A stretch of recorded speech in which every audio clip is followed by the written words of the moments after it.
Hello again and welcome to another Morning and Glory Warhammer 40k video. In today's episode, I want to ask and answer one simple question. Why is guard artillery so powerful in 10th edition, despite the fact that Games Workshop has made strenuous efforts to rein in and limit the power of indirect fire across the board? And so let's not mess around. Let's just get right into it. Let's main gun range and bombard our way right into today's episode.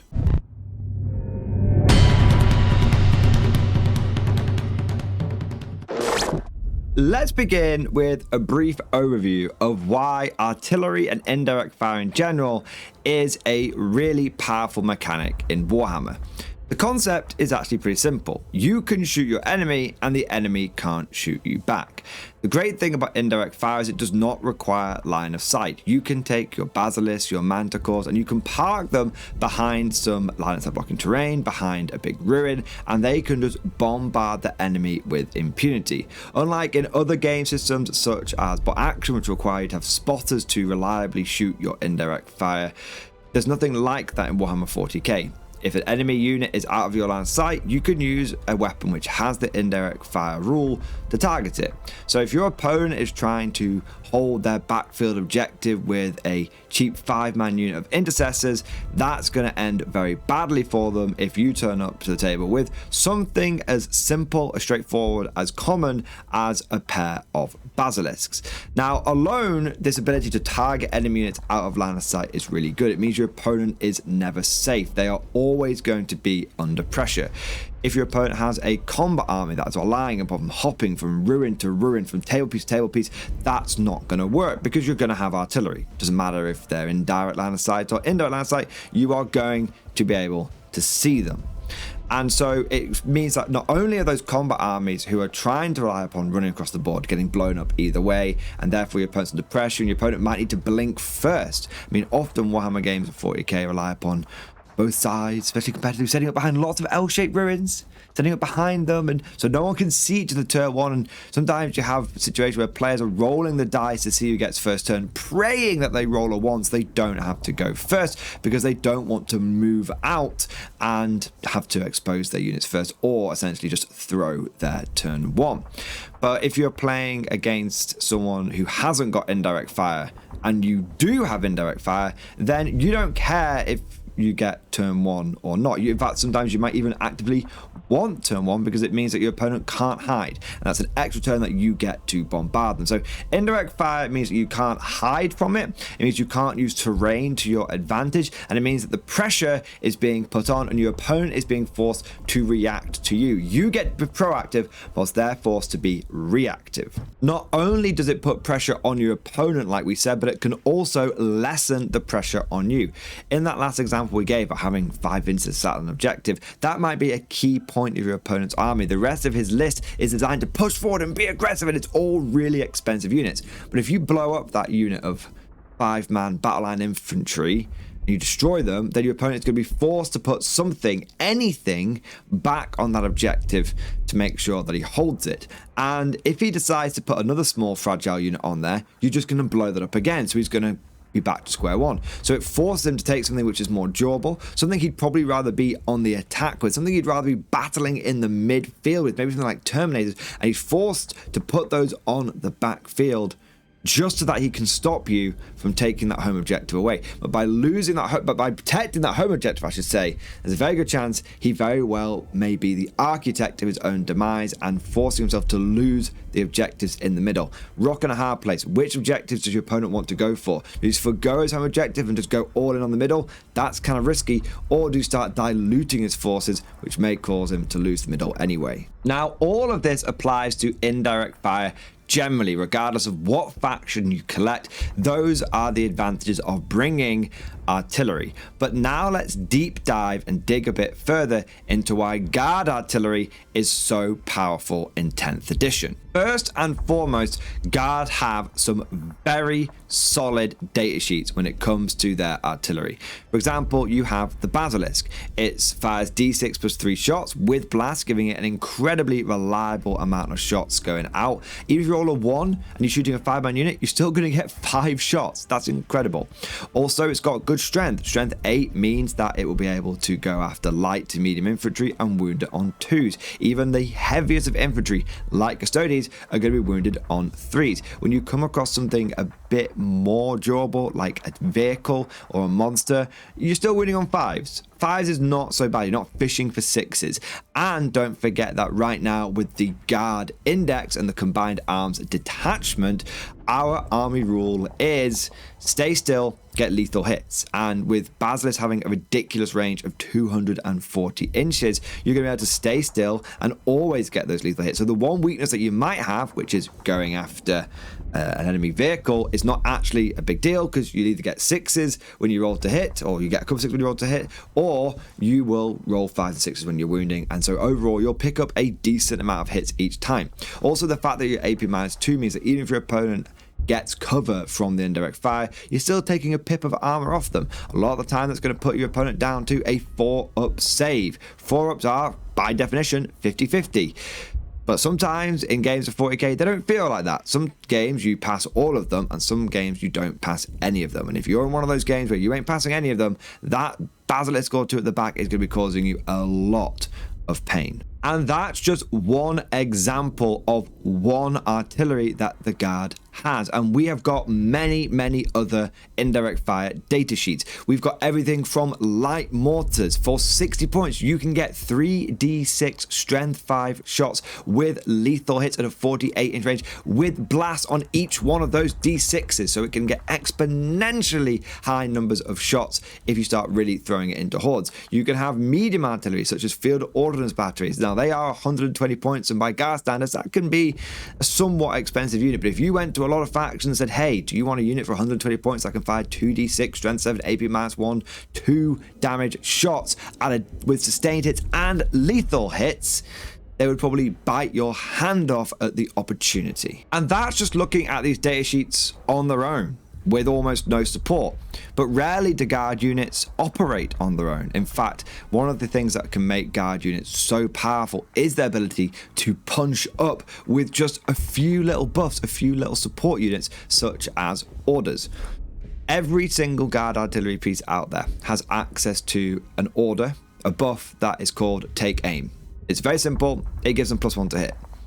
And so most indirect fire is tempered by the fact that there is this caveat where if you shoot a weapon using indirect fire, it gets -1 to hit, and the opponent also gets the benefit of cover, even if they're not in cover. Well, guard can just use the order Take Aim, and that negative mostly goes away. In fact, it gets better than that. Most guard artillery not only has access to the Take Aim order, it also comes inbuilt with the heavy special rule. So yeah, you get -1 to hit for firing indirectly, but you get +1 hit for staying still. And you want to be staying still anyway, because then you get lethal hits. And then you can use Take Aim to get another +1 to hit, because how, and this comes up every single video, I guarantee there's going to be a comment down in the comment section in this video, you can't get +2 to hit on a unit. Well, you don't get +2 to hit. What you do is you get +1 to the dice roll from heavy, because that gives you +1 to the dice roll, and then you get +1 to your ballistic skill via the Take Aim order. This means that it is entirely possible to get +2 to hit on a lot of guard units. So if you've got a unit like the Basilisk, for example, which on paper should be hitting a ballistic skill 4+, but it fires indirect, so it should be hitting a ballistic skill 5+, right? Wrong. It's got heavy plus Take Aim. So it's hitting on 3s. Just basically sitting there doing what it wanted to do. But we can take it a step further, because it's not just orders, baby. You can also use very simple units such as the Scout Sentinel to completely get rid of the -1 to hit modifier using their Daring Recon ability. Daring Recon means that if the enemy unit is within 18 inches of a Scout Sentinel, you can basically pick them, you can point them and go, that unit is going to be daringly reconned. Now, any indirect fire units that shoot at it don't suffer the -1 penalty for shooting indirect. Plus, you also get reroll 1s. So let's go back to that Basilisk or that Manticore, any of the artillery pieces, right? Any of those ones that are vehicle mount that hit with the ballistic skill 4 plus basic. You should be ballistic skill 4 plus -1. You're no longer -1. You're then +1 to hit from the heavy rule, and then you're +1 to ballistic skill from take aim. And rerolling 1s thanks to daring recon as well. So that Basilisk, with the combination of a single order and a single 60-point Scout Sentinel, which bear in mind is a good unit on its own. It comes with like a las cannon and with undercutter missile. It's relatively durable. Scout Sentinels you could take even if you don't have artillery. They're really good. That artillery piece is now hitting on 2s, rerolling 1s for 1 order and 60 points. That is wild. But wait, there's more, because your artillery may be hitting accurately now, but the enemy's still getting the benefit of cover, which could really dampen your damage output, considering that a lot of your artillery is only AP -2, except for the Medusa, which is inbuilt AP -3, and so doesn't really give a crap. But let's say you want your artillery to hit hard. You don't want your opponent getting a good save against it. You want to be just pounding them into the dirt. That's entirely possible. Guard get units like the Hellhound, which you can point at an enemy unit, fire off a burst from its heavy bolt from 36 inches away. Technically, rules is written, this works, and that enemy no longer gets the benefit of cover. So now you've completely and utterly undone what was meant to be the limiting factor about artillery. That it didn't hit accurately and that the enemy got cover. That's not a problem. You're the guard. You remove that cover, and then you just destroy them by hitting them again and again and again very accurately. But it gets even crazier when you have units such as the Lemurs Exterminator, which can then, after you've removed cover, or instead of removing cover, it depends how you want to approach this, you can then fire Lemurs Exterminator into an enemy unit, and every enemy unit afterwards gets +1 AP. So you could have a Basilisk hitting on 2s, rerolling 1s, at AP -3, ignoring cover.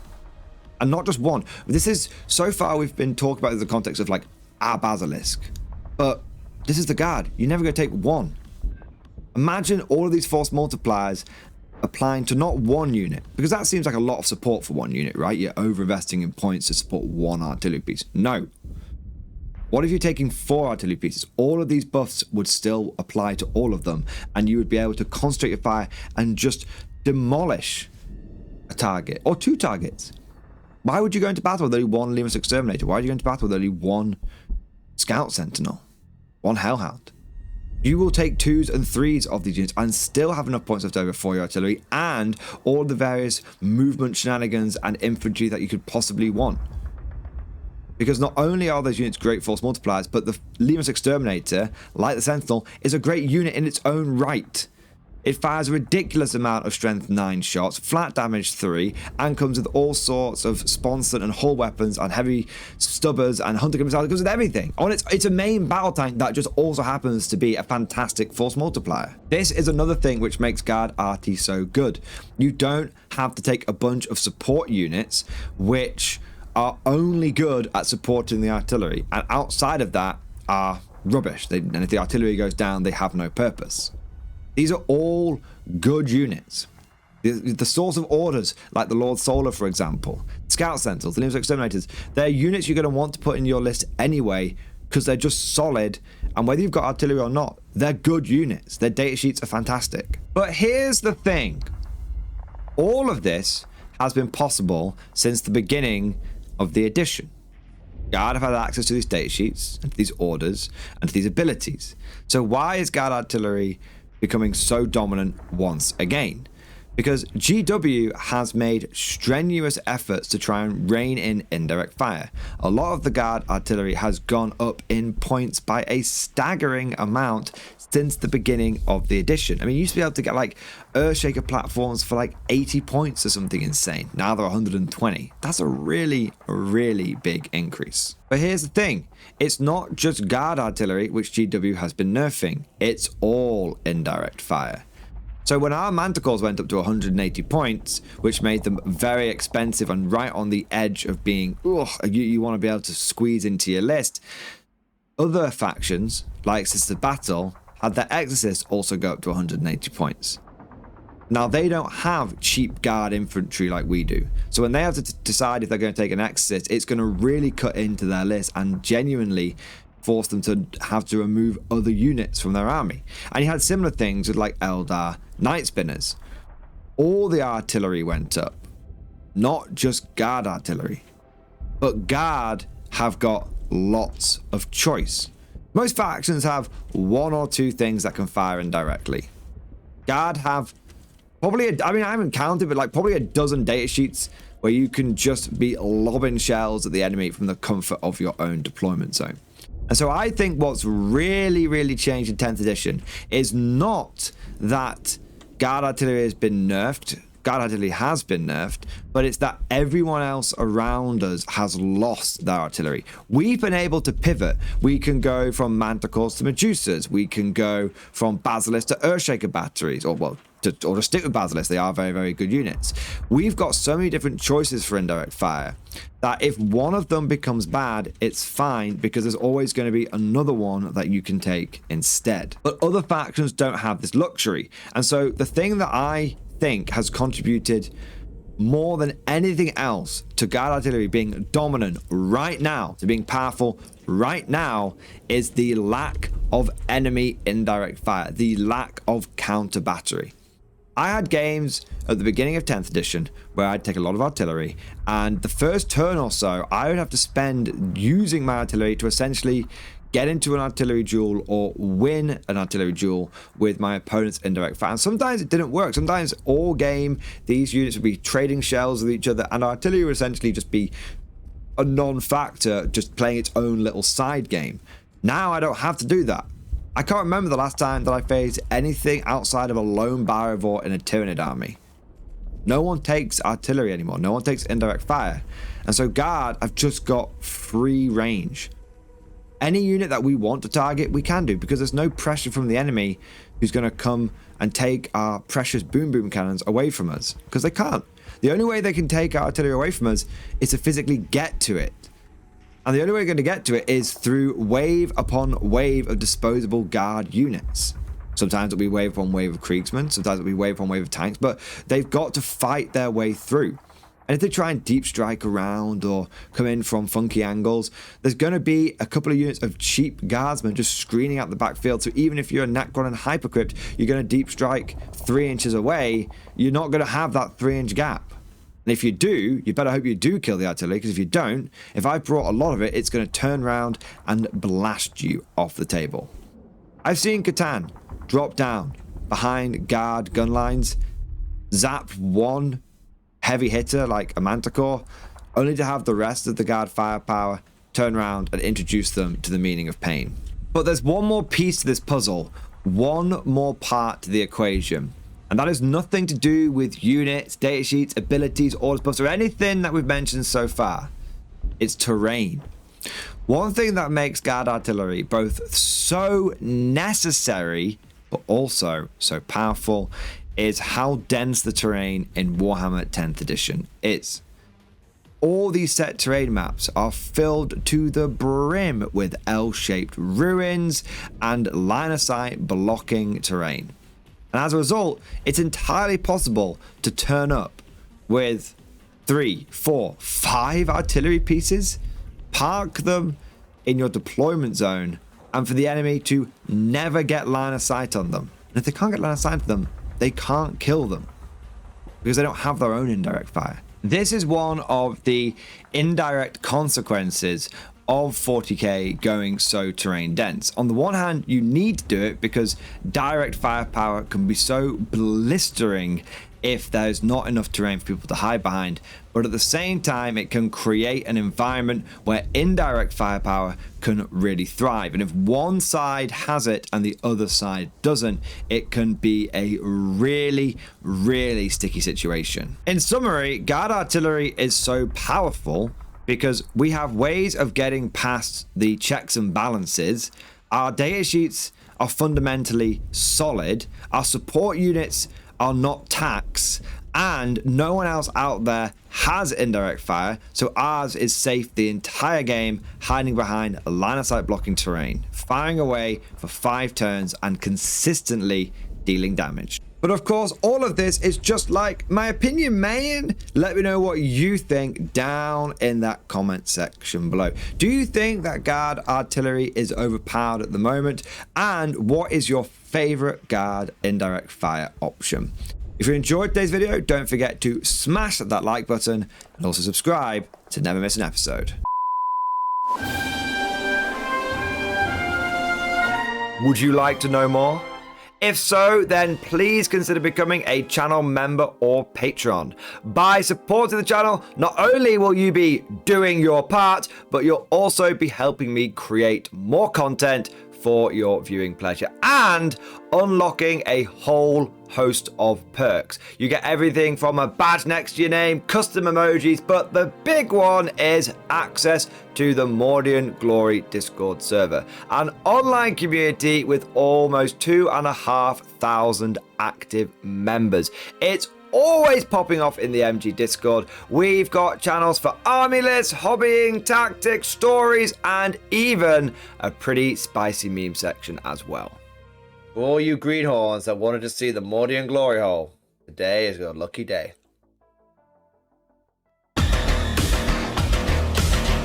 And joking aside, I do want to say a massive thank you to all of the current channel members and patrons. You guys are amazing, truly the lifeblood of the channel. I could not do Mordian Glory full time without the incredible and generous support of my members, so thank you guys so much.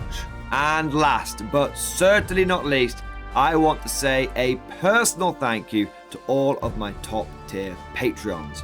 These are the War Masters, the people who have truly gone above and beyond the call of duty.